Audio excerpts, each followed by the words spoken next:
Thank you.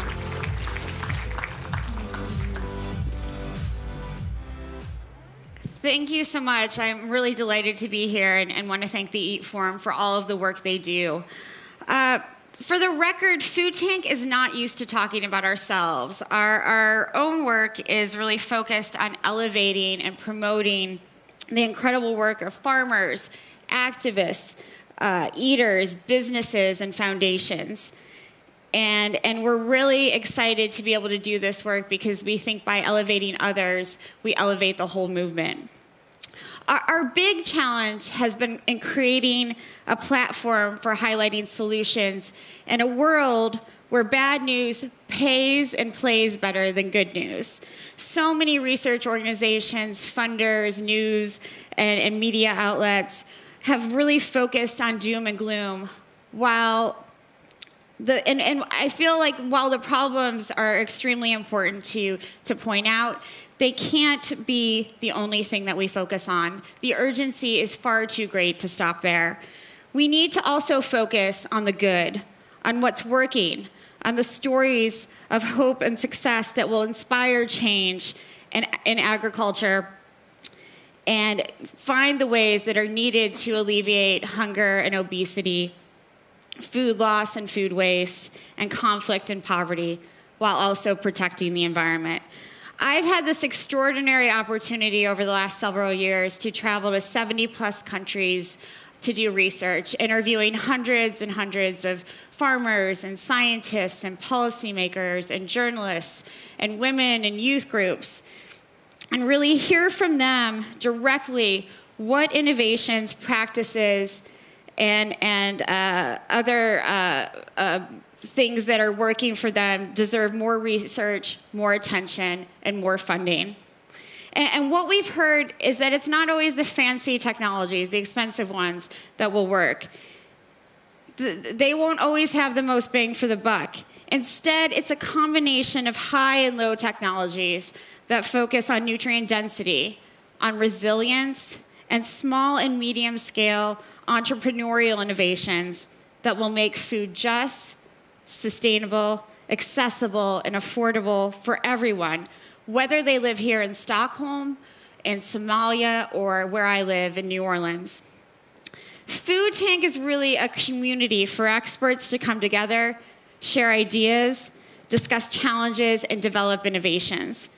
Our goal is really to be a big tent, from eaters to teachers, scientists to politicians, farmers and farm workers, to industry.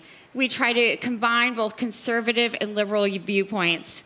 We do this because we have learned that preaching to the choir doesn't work. We need to facilitate dialogue among those who always don't agree with one another. And it works. The public and private discussions we facilitate have led to changes to help ending labor disputes, to creating new partnerships, to changing business practices, and fostering honest and blunt dialogue. There are a couple of things that I'm proud of that I think make our approach powerful.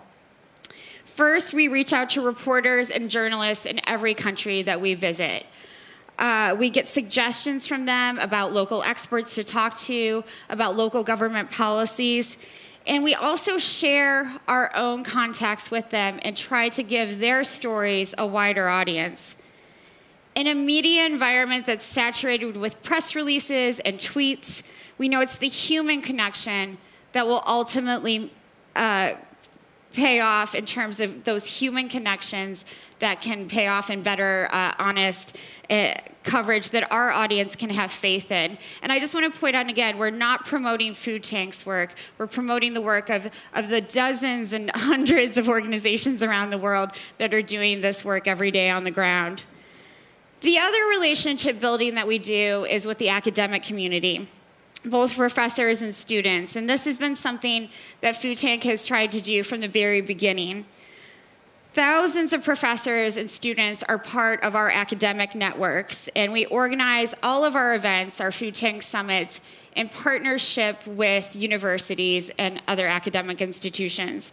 We've worked with George Washington University, the Tufts University School of Nutrition Science and Policy, and dozens of others. And we integrate young voices and student-led initiatives and projects into those discussions so that they also can get a wider platform. And we are also able to leverage a large global audience of people who care about building a better food system, including our 1 million followers across all of our social media platforms, our 350,000 weekly newsletter subscribers, the thousands of people who attend our events and also visit our website every day. Our ingredients for success include listening first to farmers. They know that solutions need to come from the ground up and to actually be participatory and work and be scaled out. We also listen to eaters.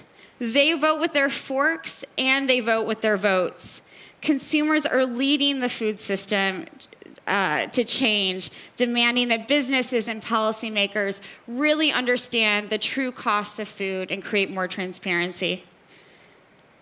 We engage with businesses on every level. I spend a lot of time advising both small and large businesses alike, and I'm amazed at how many of these companies are, without a lot of fanfare or publicity, are looking for ways to change their practices, to waste less, to reduce packaging, and to build more resilient and sustainable practices into their businesses. It's hard for me to admit, but I think we've made a few critical mistakes. One, we focus too much on English-speaking Africa and other parts of the global South. Which is a mistake that I feel like many funders who I've criticized also do. But some of the coolest and most impactful innovations are really happening in places where people are least heard. The second mistake is we've learned to understand that sometimes we don't always see the reality on the ground clearly. We make appointments with projects and we go and visit them, and we understand that that's not only, we're seeing a very sort of manufactured version of what they're doing. At times, I know I should dig deeper into those projects, but don't always have the time or the resources to do it. Third, I think one big mistake that I've made personally, and you can literally see it on my face, is that I travel too much. I sometimes eat bad food, and I don't get enough time to think about and contemplate the work that we're seeing on the ground, that Food Tank is helping create, and also all the hope and inspiration that I'm seeing every day. I also would like to remind myself that, if I was starting out today, Food Tank started about 4 years ago, is that people actually want to do the right thing, no matter what side they're on. And I've discovered that villainizing different companies or funders isn't really getting us anywhere. And while it's not always true, there's usually more common ground than I expect to find. And that common ground is really the best foundation for change. And I've also discovered that Food Tank can play a real role in propelling that common ground, keeping our research simple, understandable, accessible, palatable, and relatable to a wide audience. We can help highlight farmers' successes and challenges and help get them the resources that they need to do their jobs better. We can help make eaters feel more connected to their food, inspiring them to change their own habits. And we can work with funders, researchers, organizations, and companies to facilitate those changes. I will stop there. Thank you again for this incredible opportunity, and I'm excited about the questions.